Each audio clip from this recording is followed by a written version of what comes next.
He trained every single day for 3 years. 100 push-ups, 100 sit-ups, 100 squats, 10 kilometers of running, every single day. No breaks, no excuses, no days off. And it worked.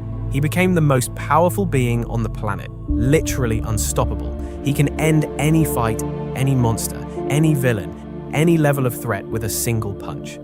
He achieved everything he trained for, and it destroyed him, not physically, not mentally in the way you'd expect, but in a way that a psychologist would recognize immediately, a way that has a clinical name, a DSM entry, and affects millions of real people watching this video right now. Most people think Saitama is bored. They're wrong. What Saitama has, what he's been showing us since episode 1, is clinical depression. And once you see it, you cannot unsee it. Here's what makes this uncomfortable. Saitama doesn't look depressed in the way movies show depression. He's not crying. He's not lying in bed, unable to move. He's not talking about how much pain he's in. He's just empty. He goes to the store, he buys discounted vegetables, he watches TV, he sleeps. He defeats world-ending monsters and then goes home and thinks about whether he missed a sale at the supermarket, and the whole time we laugh at it. The writers frame it as a joke. But what if it isn't a joke? What if it never was? What if we've been watching a man suffer for 12 episodes and calling it comedy?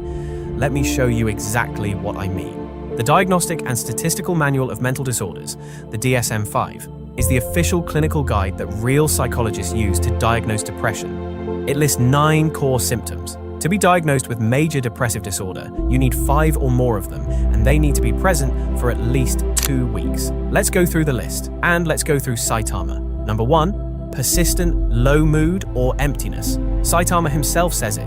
In his own words in episode 1, and I want you to really hear this, he says, "Fear, tension, joy, anger, I feel none of them anymore." Not boredom, emptiness. There's a clinical difference. Boredom is wanting stimulation you don't have. Emptiness is not wanting anything at all. That's called anhedonia, one of the defining markers of clinical depression, and Saitama describes it precisely. Number 2, loss of interest or pleasure in activities you used to love. Saitama became a hero because he loved it. He used to dream about being a hero as a child. The training wasn't punishment, it was passion. And then something happened. The love disappeared. Now he fights and feels nothing. He's surrounded by the thing he once wanted more than anything, and it's hollow. That is not boredom. That is anhedonia erasing the thing that used to give his life meaning. Number 3, significant changes in sleep or appetite. We see Saitama sleeping at random hours. We see him eating discount foods with zero joy. Number 4, difficulty concentrating or making decisions. Watch how Saitama interacts with other characters. He zones out mid-conversation. He loses track of what people are saying. He drifts. The lights are on, but nobody's fully home. Number 5, feelings of worthlessness.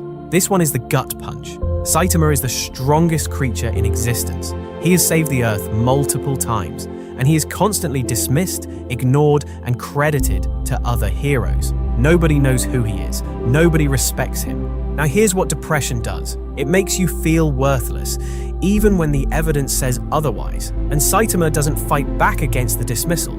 He doesn't defend himself. He accepts it. But here's where it gets really interesting and really real.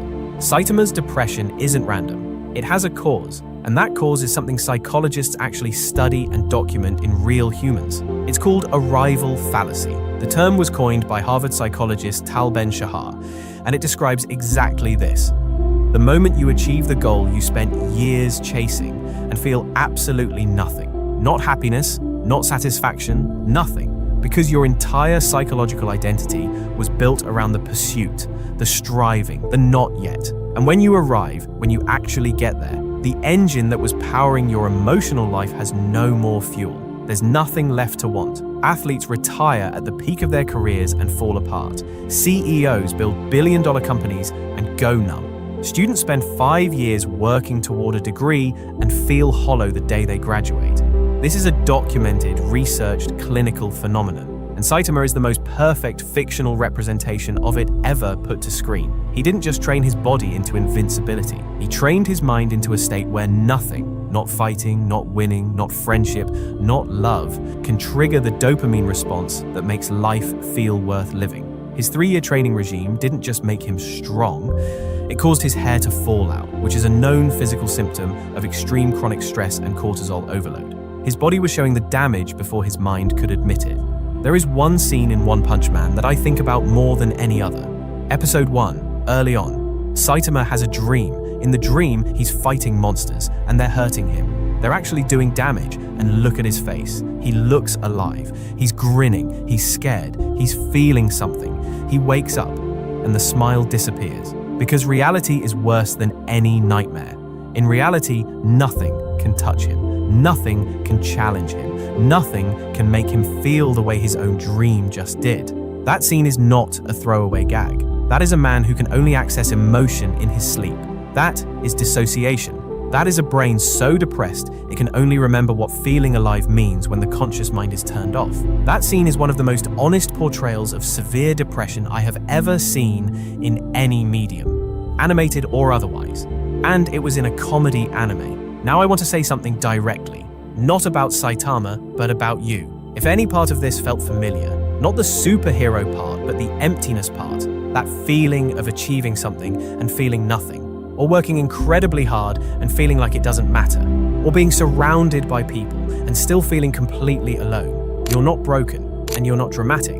That is a documented, studied, clinical experience that millions of people go through and never have language for. Because nobody tells you that success can feel like grief. Nobody warns you that reaching the goal can feel worse than chasing it. Saitama's story matters because it says the quiet part out loud. He is every person who did everything right, and still woke up one morning feeling like the color had drained out of the world. The difference is, he has no one who understands it. He has Genos, a disciple who worships him, but no one who sees him, and that loneliness, on top of the emptiness, that specific combination is one of the most dangerous places a human mind can be.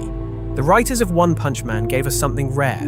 They gave us a character whose suffering is invisible, hidden underneath a joke, underneath a blank face, underneath a premise that's supposed to be funny. And maybe that's the point. Maybe Saitama hits so hard because depression looks exactly like that in real life. It doesn't look like a breakdown. It doesn't announce itself.